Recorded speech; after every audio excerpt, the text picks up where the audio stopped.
An-nadhafatu minal iman. Kebersihan adalah sebagian daripada iman. Assalamualaikum warahmatullahi wabarakatuh. Alhamdulillahi wa kafa, wassalatu wassalamu alal habibil mustafa wa ala alihi wa sahbihi ahli tuqa wal wafa. Subhanaka la ilma lana illa ma 'allamtana innaka antal alimul hakim wa tub 'alaina innaka antat tawwabur rahim.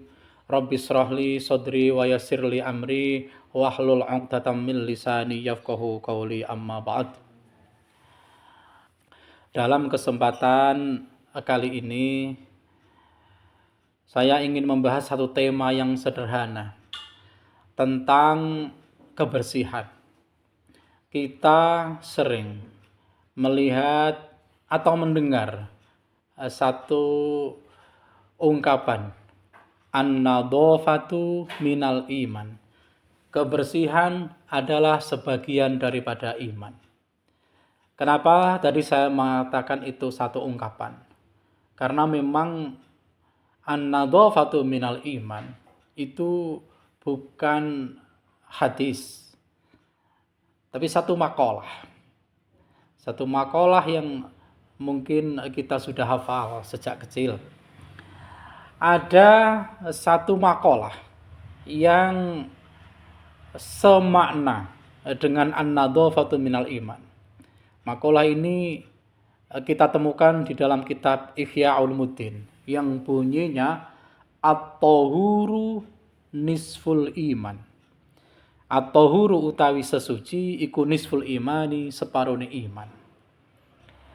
Nah, ini yang akan kita bahas pada pertemuan kali ini. Imam Al-Ghazali beliau mengatakan buniyad dinu 'alan nadhafah. Agama itu dibangun atas prinsip-prinsip kebersihan. Makanya orang yang beragama itu harus bersih. Nah, ada 4 tingkatan kebersihan. Ada 4 tingkatan nadhafah. Tingkatan yang pertama adalah tadhirud dhahir anil ahdas wal ahbas. Membersihkan dhahir itu yang tampak, dari ahdas. Hadas itu jam'u hadasin. Jadi dari beberapa hadas, wal ahbas, dan najis. Itu tingkatan yang pertama. Orang beragama itu harus bersih dhahirnya dari najis dan hadas. Kalau membersihkan dhahir dari hadas, maka ada 2 yang harus dibersihkan, yaitu hadas kecil dan hadas besar. Hadas kecil itu cara membersihkannya dengan berwudu. Hadas besar itu cara membersihkannya adalah dengan mandi besar. Nah, kita mulai dari yang hadas kecil, membersihkan dari hadas kecil. Kalau hal-hal yang menyebabkan hadas kecil banyak, tidak perlu kita bahas. Tetapi membersihkannya adalah dengan wudu. Maka kita harus tahu, ya kan, syarat dan rukun wudu. Jangan sampai wudunya tidak sah, ya kan? Jangan sampai wudunya tidak sah. Niki sepele tetapi perlu sekali diperhatikan. Kalau bisa kita apa? Dawamul wudu, melanggengkan wudu. Jadi kalau batal wudu gitu, insya Allah akan mempunyai keistimewaan. Kanjeng Nabi dawuh, man nama ala wudu'in fa'adrakahul mautu fi tilkal lailah fahuwa indallahi syahid. Barang siapa yang tidur dalam keadaan wudu, fa'adrakahul maut, kemudian ajal menjemput, fi tilkal lailah, di malam dia mempunyai wudu itu, fahuwa indallahi syahid, maka menurut Allah dia matinya dalam keadaan mati syahid. Ada lagi satu keterangan juga. An-naimu at-tahiru kas-shaimi al-qaim. Orang yang tidur dalam keadaan suci iku kas-shaimi al-qaim, seperti orang yang puasa dan apa? Qaim, melakukan ibadah salat. Nah, turune wong suci itu seperti orang yang puasa dan melakukan ibadah salat. Makanya kenapa saya tadi mengatakan setelah tahu tata caranya wudhu, wudhunya sah kalau bisa kita melanggengkan wudhu. Banyak ulama-ulama yang dulu mempraktekkan wudhu ini, sehingga dia mempunyai keistimewaan. Bahkan saya mendengar satu cerita. Ini ulama yang saat ini sedang viral, terkenal, Gus Bah. Gus Bah itu sudah melanggengkan wudhu sejak umur 5 tahun.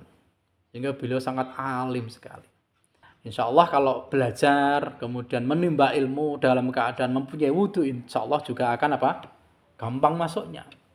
Tingkatan yang kedua adalah tadhirul jawarihi anil jaraimi wal asami.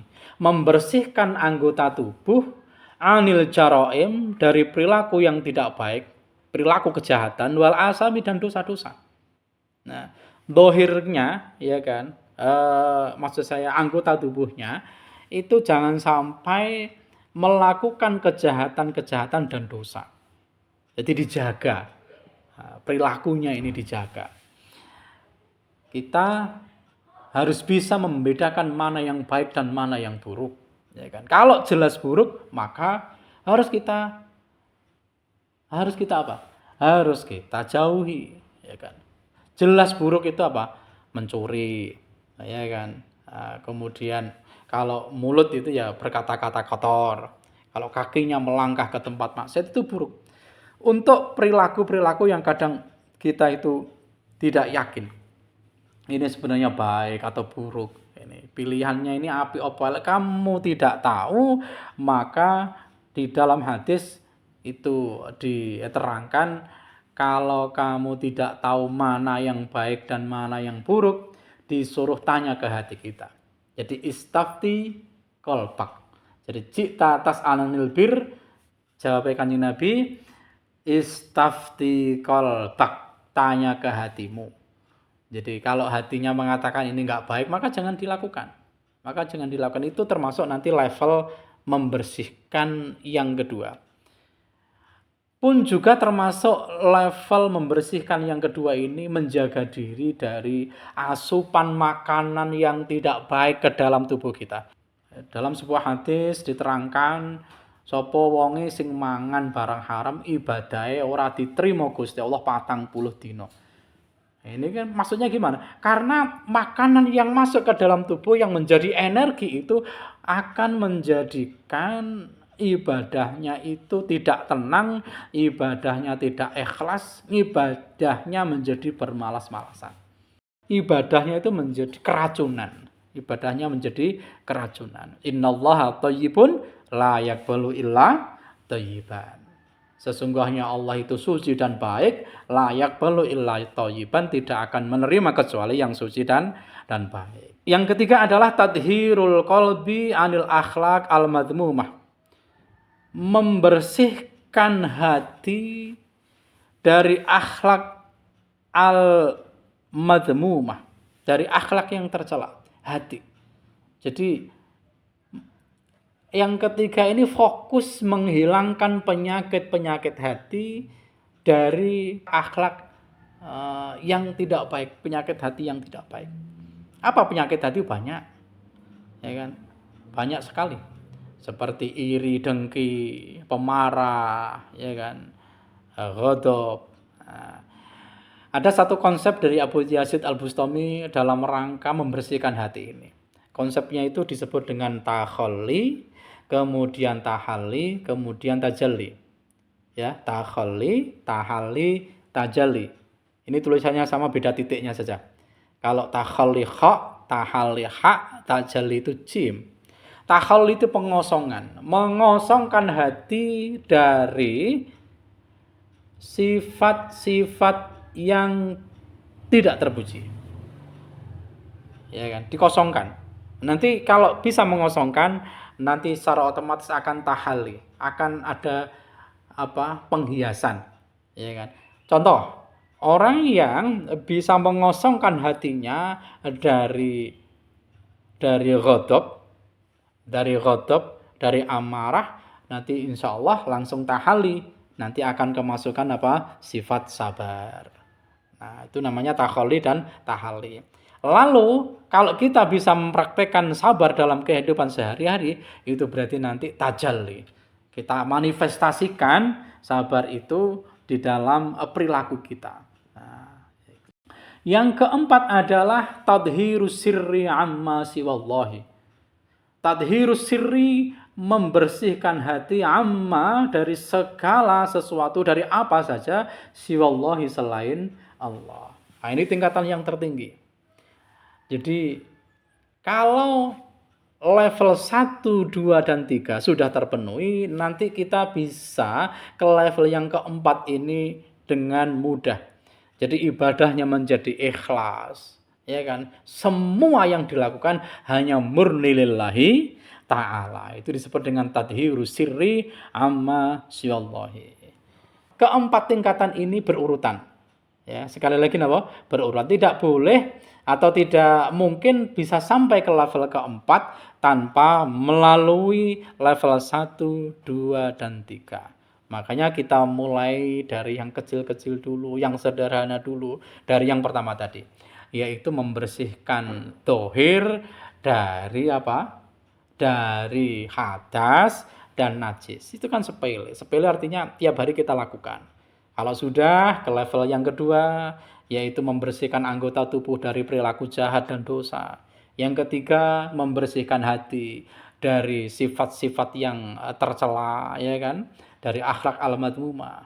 Kalau sudah, nanti kita ke level yang tertinggi, yaitu tadhirus sirri amma siwallahi, membersihkan hati dari apa saja selain Allah. Demikian kajian singkat pada pertemuan kali ini. Semoga ada manfaat dan barokahnya. Kurang lebihnya mohon maaf. Waffaqanallahu lima yuhibbu wa yarda. Wassalamualaikum warahmatullahi wabarakatuh.